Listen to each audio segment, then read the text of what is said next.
그렇다면 우리는 이런 믿음을 어떻게 구할 수 있습니까? 믿음을 구한다는 것은 예수를 구하는 것이고, 예수를 찾는 것이고, 예수를 만나는 것입니다. 그런데 여러분은 예수님을 생각하면 어떻습니까? 답답하고 우울할 때 예수를 생각하면 어떻습니까?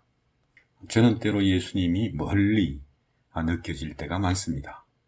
저와는 아무런 상관이 없는 분처럼 느껴질 때도 있습니다. 심지어는 예수님이 나를 싫어할 것 같을 때가 많습니다.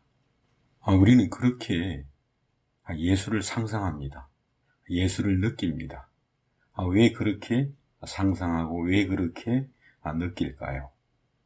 그것이 모든 죄인의 본성이기 때문에 그렇습니다. 우리가 여전히 다 죄의 성질을 그대로 가지고 있기 때문입니다.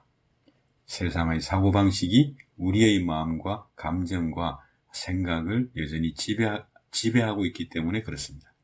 그런데 우리가 상상하는 예수, 우리가 느끼는 예수는 진짜 예수가 아닙니다. 성경이 말하는 예수가 아닙니다. 사도들이 전하는 예수가 아닙니다. 내 기분에는 예수님이 나를 싫어하시는 것 같습니다.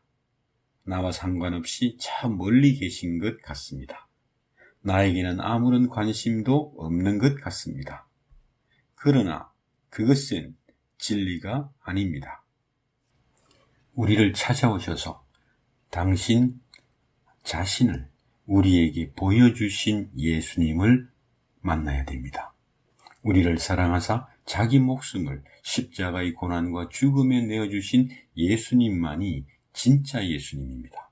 우리의 그리스도이신 진짜 예수님이십니다. 예수님은 이런 우리를 하나님의 자녀로 만드시려는 하나님의 그 선하신 뜻을 이루기 위해서 우리를 찾아오셔서 우리를 위해서 십자가에 당신의 목숨을 내어주신 겁니다.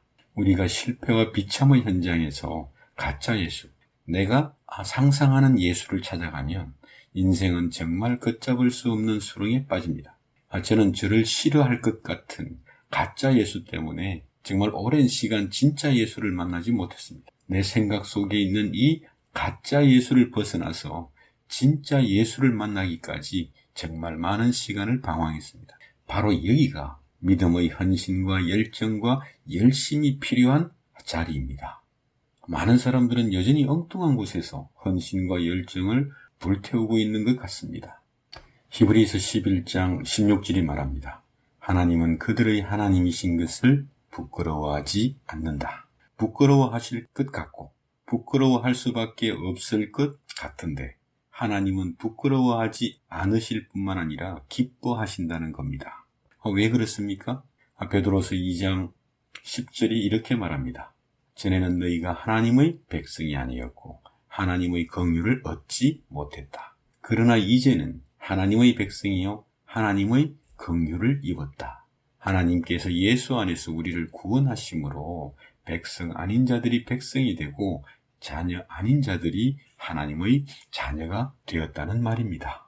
하나님이 예수 안에서 우리를 위하여 무엇을 이루셨고 무엇을 약속하셨는가?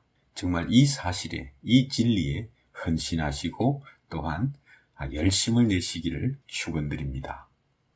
우리를 죄와 죽음에서 구원하셨고 우리에게 부활하신 예수 안에서 영원한 영광의 기업을 약속하셨습니다.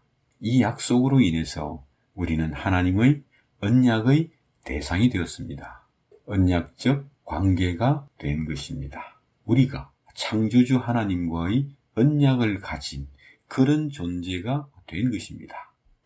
언약 관계는 우리 주변에도 많이 있습니다. 제가 제 아들이 운전할 수 있는 18살이 되면 차를 사주겠다고 약속했습니다. 아들은 제 약속을 듣고 또한 믿었습니다. 왜냐하면 제가 늘 아들에게 약속한 것을 잘 지켰기 때문입니다. 그래서 아들은 제가 차를 분명히 사줄 거라고 믿고 기대했습니다. 아들과 저는 약속의 관계가 된 겁니다. 그러니까 아들은 저에게 약속의 대상이 된 겁니다. 그런데 이건 기계적인 언약 관계에 불과합니다. 이 관계가 인격적인 언약의 관계로 발전하는 순간이 왔습니다. 저는 아들이 차를 타고 온 사방으로 다니면서 다양한 사람들을 만나고 많은 것을 보고 경험하면서 발전하고 행복해지기를 소원했습니다. 아들을 향한 이런 제 뜻과 소원을 이루기 위해서 오랫동안 많은 일을 했습니다. 그리고 드디어 아들에게 줄 차를 계약을 했습니다. 그래서 저는 너무 기쁘고 마음이 설렙니다. 이제 아들이 18살이 되면 건강한 모습으로 차를 타고 이곳저곳을 다니면서 많은 것을 경험하면서 성장할 것이고 더 행복해질 것입니다. 그런데 그 아들을 향한 저희 뜻과 꿈을 아들이 엄마를 통해서 듣게 되었습니다. 그리고 그 일을 위하여 제가 얼마나 수고했는지 그것도 엄마를 통해서 아들이 들었습니다. 그러니까 이제 아들은 단순히 차 선물이 아니라 아들을 향한 저의 소원과 사랑을 듣고 대면한 겁니다. 그때부터 아들과 저는 인격적인 언약 관계로 들어간 겁니다. 이런 믿음의 관계는 저와 아들 사이에 정말 많은 것을 변화시킵니다. 저의 소원은 아들의 소원이 됩니다. 그리고 아들은 자기의 소원이 된 저의 소원과 꿈을 위해서 18살이 될 때까지, 그리고 그 후에도 그렇게 살 겁니다. 그렇게 저와 아들이 하나가 된 겁니다. 제가 아들의 인생에 들어가서 함께 살게 된 겁니다. 제가 아들과 동행하는 겁니다. 근데 이전에는 아들의 인생 따로, 제 인생 따로였습니다. 그래서 제가 간섭하고 충고하면 아들은 늘 화를 냈습니다. 그런데 이제는 관계의 내용이 완전히 달라졌습니다. 내 아들에게는 그런 아빠의 존재가 든든합니다. 힘든 일이 생겨도 두렵지 않고 정말 많이 담대해졌습니다. 아빠인 저에게는 그 아들의 인생에 참여하는 것이 정말 기쁨입니다.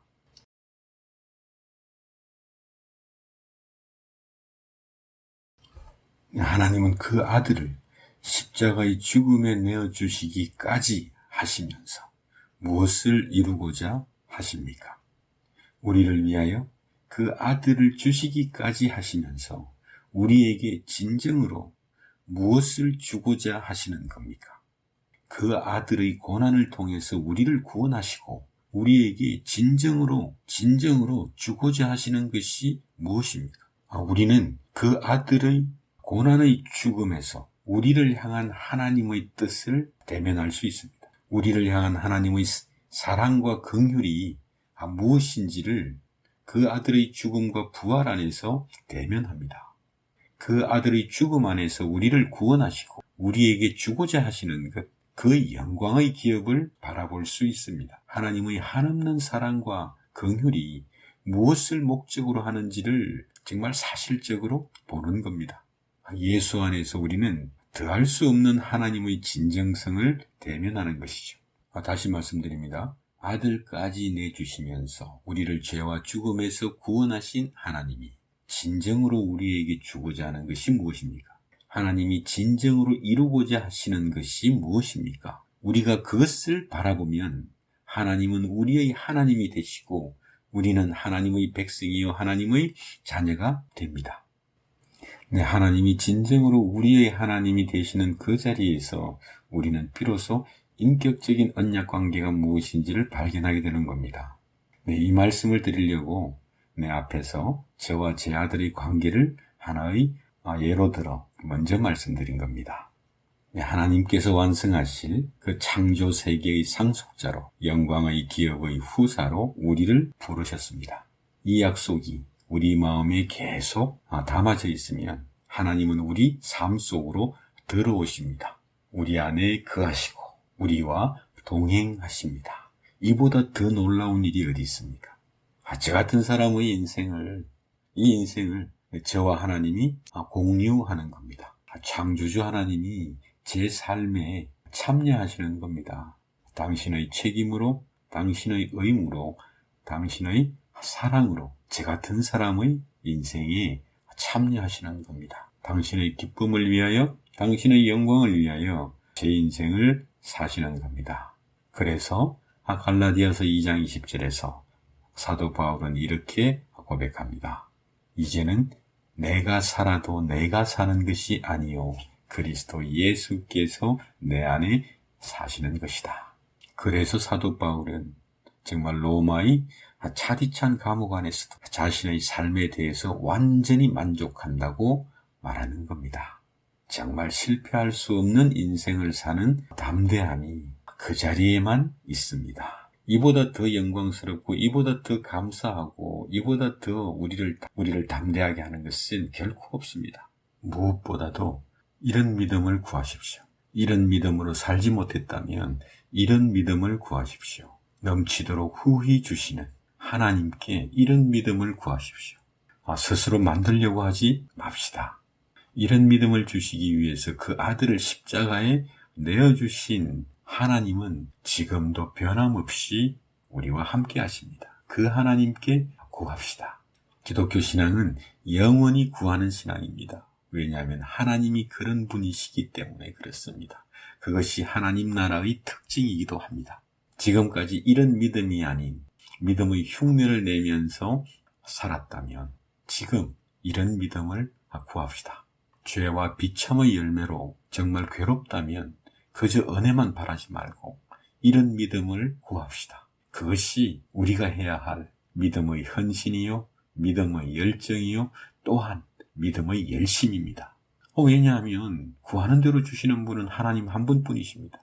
하나님은 우리를 만족케 하는 유일한 하나님이십니다. 예수 안에서 믿음에 믿음을 더하시는 이 놀라운 하나님의 방식이 우리 모두에게 복이 되고 기쁨이 되고 영광이 되기를 예수 그리스도 이름으로 축원드립니다.